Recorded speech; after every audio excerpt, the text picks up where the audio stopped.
John Brickner Steve Austin emerges from prison after serving 4.5 years for manslaughter. He once killed a man with his bare hands in a brawl, and the guilt of that act weighs heavily on him. Stepping into a cold Seattle morning as a free man, John is determined to live quietly and atone for the life he took. Waiting for him outside the gates is Veronica Reynolds, Linda Boyd, the widow of the man John killed. In a tense meeting, Veronica reveals her 8-year-old daughter, Sarah, is critically ill and needs a heart transplant that costs $250,000, far beyond what insurance will cover. In a twist, it was Veronica's desperate appeal that helped secure John's parole, not out of forgiveness, but so he could repay the debt he owes. She expects John to earn the money to save Sarah's life as restitution for the husband she lost. Humbled and remorseful, John accepts this mission. His path to redemption will be giving the Reynolds family a life in exchange for the one he took. John tries to rebuild his life by honest means. He finds a day labor job at a construction site and keeps to himself, determined to avoid any trouble. But even as he works hard hauling concrete, his ex-convict status draws scorn. His supervisor, Sullivan, treats John with open disdain, looking for any excuse to get rid of him. John swallows his pride and endures the insults, focused on doing the right thing. In the evenings, he rents a cheap room and unwinds at a local bar, always careful to mind his own business. One night at the bar, trouble finds him. Two aggressive drunks harass a young barmaid named Frankie Laura Vandervoort. John intervenes instinctively, using his size and fighting skills to subdue the men without seriously hurting them. Don't you know what to tell me? Don't let the door hit you when the good Lord split you.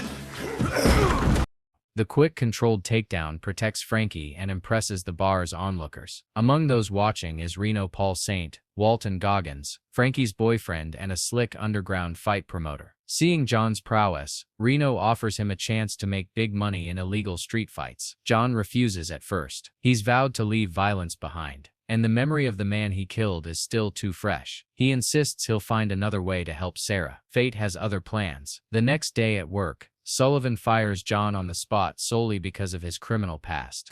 What is the holdup? I've been working the saw like you told me to. As the boss yells, he suddenly collapses from a heart attack. Despite their animosity, John immediately performs CPR, cracking Sullivan's ribs but saving his life. Yet, even this heroic act earns John no reprieve. Sullivan remains ungrateful, and John is left unemployed once more. Out of options and with Sarah's need growing dire, John finds Reno that night and agrees to enter the underground fighting circuit. If violence is the only currency he has, he will use it, not for pride or anger, but to save an innocent life. Come on, I'll show you.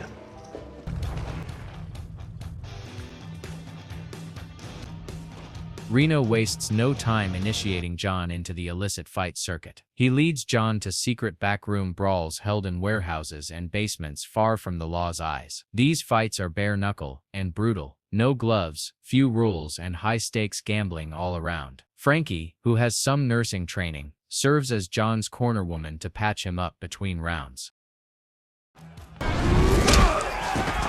He represents the holy grail of underground fighting. Spectators, John faces his first underground opponent, a hulking brawler known as Wolfie. I'll give your guy 3-2. Kicks your guy's ass, okay? So just... Right, so what do I need to know about this guy? Nothing, all right? Fighters toe the chalk line. Wolfie is a snarling giant with animal-like teeth and a feral reputation. The moment the improvised bell rings, Wolfie lunges. He fights like a wild beast, even sinking his teeth into John's forearm during a clinch.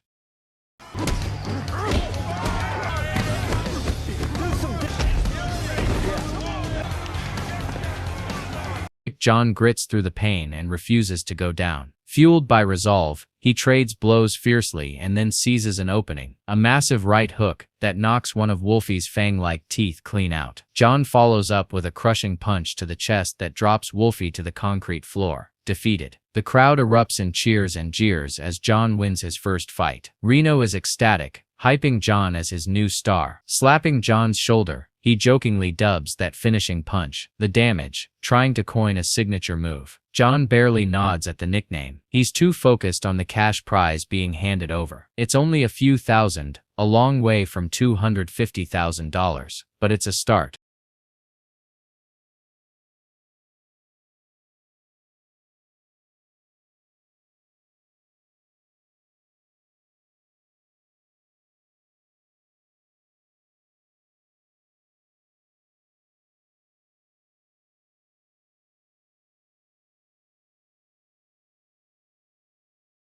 Over the next several weeks, John fights regularly and climbs the ranks of the underground circuit. Each bout is tougher than the last, testing the limits of his endurance.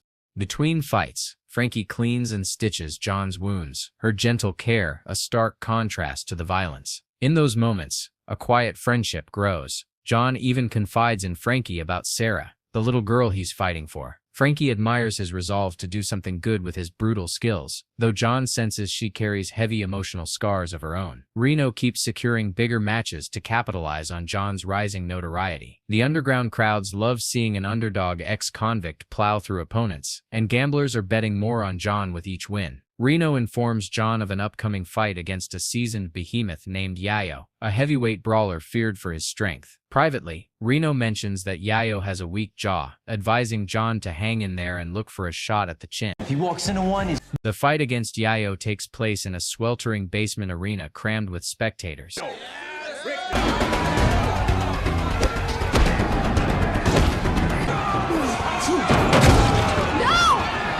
Applause at the bell. Yayo lives up to his reputation, pummeling John with sledgehammer blows. John staggers under the assault, the closest he's come to defeat so far. Mustering his grit, John focuses on defense and waits for an opening. After enduring a barrage of hits that nearly knocks him out, John finally catches a moment when Yayo's guard slips. He launches a fierce right hook square into Yayo's jaw. The big man's eyes glaze over as the punch connects. John doesn't let up. A second thunderous blow to the jaw sends Yayo crashing down unconscious. The crowd explodes at the dramatic comeback. John sways on his feet, battered and exhausted, but victorious again. Despite the triumph, John feels a pang of unease even as he counts his share of the prize. With each fight, he's earning blood money and creeping closer to the goal, but he wonders what kind of man he'll be when it's all over. John's string of victories makes him a headliner in the underground scene, but it also draws the wrong kind of attention. Late one night, after the bar has closed, John and Frankie overhear Reno arguing with collectors. What? You don't have a pot to piss. I'm gonna need more time than that. Come on, I'm gonna need more time than that. Hiding just out of view, they overhear that Reno owes $150,000 to a loan shark, the very syndicate that bankrolls these illegal fights. The collectors warn that if Reno doesn't pay up in a week, Frankie will suffer for it. Soon after, Reno gets an offer from Nestor Quinones, a powerful fight organizer and the father of Yayo, the fighter John defeated. Nestor proposes a high-stakes grudge match. John will fight Nestor's younger son, Haim, in a special event. The purse for winning would be enormous, enough to clear the $150,000 debt and significantly boost the fund for Sarah's transplant. It's a tempting do-or-die chance. John agrees, seeing no other way to save his friends and reach his goal in time. Reno, desperate, glosses over one critical detail. As they prepare, the fight will have no rules and no mercy. In truth, Nestor expects this to be a fight to the death. The night of the grudge match arrives with a chill in the air. The bout is held at an abandoned construction site under harsh floodlights, adding to the sense of danger. Haim steps into the improvised ring, leaner than his brother, but with a crazed look in his eyes. The bloodthirsty crowd presses in, sensing they're about to witness carnage. Just before the fight begins, Reno finally tells John the awful truth, no holds barred, to the end. John's jaw tightens, but he nods grimly. Backing out isn't an option now. When the signal to start is given, Haim charges like a man possessed. The fight is vicious and chaotic. Both men use anything they can grab. Pipes, wooden planks, and rubble become weapons in their hands.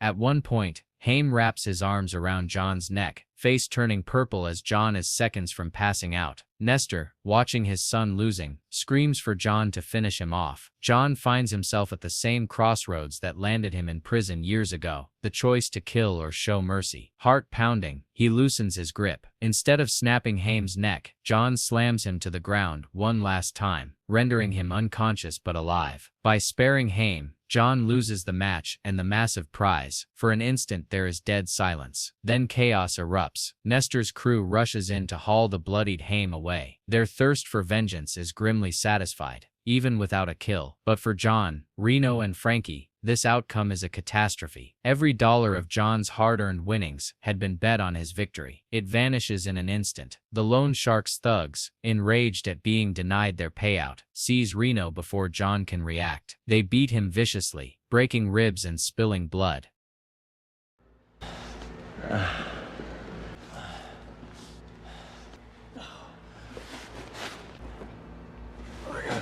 John has lost the fight, the money, and nearly his hope. Frankie sobs, cradling Reno's head. In John's eyes, this is the darkest moment. He's failed to save his friends from harm, and fears he's lost any chance to save Sarah. In the painful hours after the failed grudge match, John helps Frankie tend to Reno's injuries in a cramped back room. As Reno lies battered but alive, Frankie decides John deserves to know why Reno risked everything. She quietly shares her past. Years ago, she was ensnared in an abusive arrangement with a wealthy sadist, Mr. Veltz, who effectively owned her. He hurt her in unspeakable ways, and in her despair, she even attempted suicide. Reno, though a hustler by reputation, could not stand by. He borrowed an enormous sum from Veltz to buy out Frankie's contract and free her, literally purchasing her life and safety. Reno took a savage beating from Veltz's enforcers as part of the deal, and the $150,000 debt was the price of Frankie's freedom. John listens, stunned. He now understands that Reno's shady dealings were born from an act of selfless heroism. Frankie's life, and her chance to start over, came directly from Reno's sacrifice. Moved by this revelation, John's respect for Reno and Frankie deepens. The three of them are bound by loyalty and hardship now, more than just partners in crime.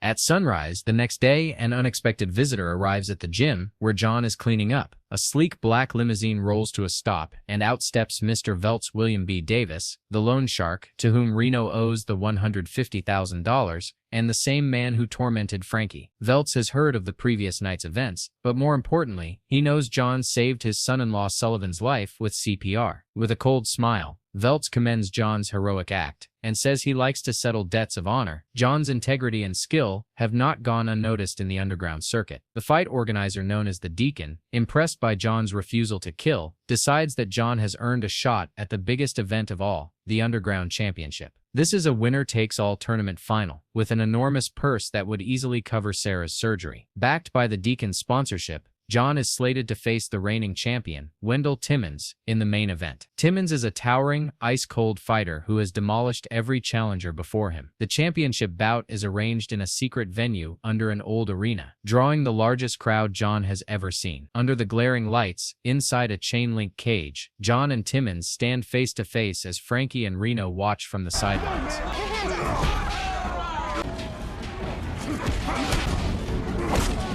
The fight begins, and Timmons immediately lives up to his fearsome reputation. He comes out swinging with brutal speed and strength, driving John backward. Timmons slams John into the steel cage and delivers crushing blows that reopen John's barely healed wounds. John's vision blurs. He feels himself fading as the champion pummels him without mercy. For a moment, it seems like John might go down, but summoning everything he has left, John rises. He endures Timmons' onslaught, then counters with the move Reno once named, the damage.